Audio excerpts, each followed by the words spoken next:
Shock rocker, Marilyn Manson. Marilyn Manson. Marilyn Manson. Marilyn Manson. Marilyn Manson.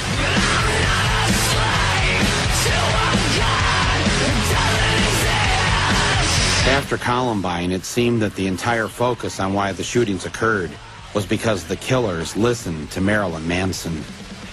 2 years after Columbine, Manson finally returned to Denver. The Ozfest at Mile High Stadium brings shock rocker Marilyn Manson to Denver tomorrow.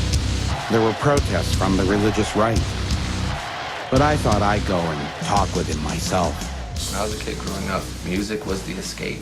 That's the only thing that had no judgments. You know, you can put on a record and it's not going to yell at you for dressing the way you do. It's going to make you feel better about it. Some will be so brash to ask if we believe that all who hear Manson tomorrow night will go out and commit violent acts. The answer is no. But does everybody who watches a Lexus ad go and buy a Lexus? No, but a few do. I definitely can see why they would pick me, because I think it's easy to throw my face on a TV, because I'm, in the end, sort of a poster boy for fear, because I represent what everyone's afraid of, because I do and say what I want. If Marilyn Manson can walk into our town and promote hate, violence, suicide, death, drug use, and Columbine-like behavior, I can say, not without a fight you can't. The two byproducts of that whole tragedy were violence and entertainment and gun control.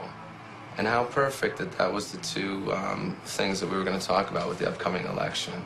And also then we forgot about Monica Lewinsky, and we forgot about the president was shooting bombs overseas, yet I'm a bad guy because I've sang some rock and roll songs. And who's a bigger influence, the president or Marilyn Manson? Do you know, I'd like to think me, but I'm going to go with the president. do you know that the day that Columbine happened, the United States dropped more bombs on Kosovo than any other time during that war? I do know that, and I think that that's really ironic, you know, that nobody said, well, maybe the president had an influence on this violent behavior. No, because that's not the way the media wants to take it and spin and turn it into fear, because then you're watching television, you're watching the news, you're being pumped full of fear. There's floods, there's AIDS, there's murder, cut to commercial. Buy the Acura, buy the Colgate. If you have bad breath, they're not going to talk to you. If you got pimples, the girl's not going to fuck you. And it's just this, it's a campaign of fear and consumption.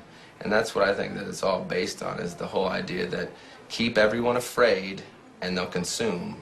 And that's really as simple as it can be boiled down to. Right. If you were to talk directly to the kids at Columbine or the people in that community, what would you say to them if they were here right now? I wouldn't say a single word to them. I would listen to what they have to say, and that's what no one did.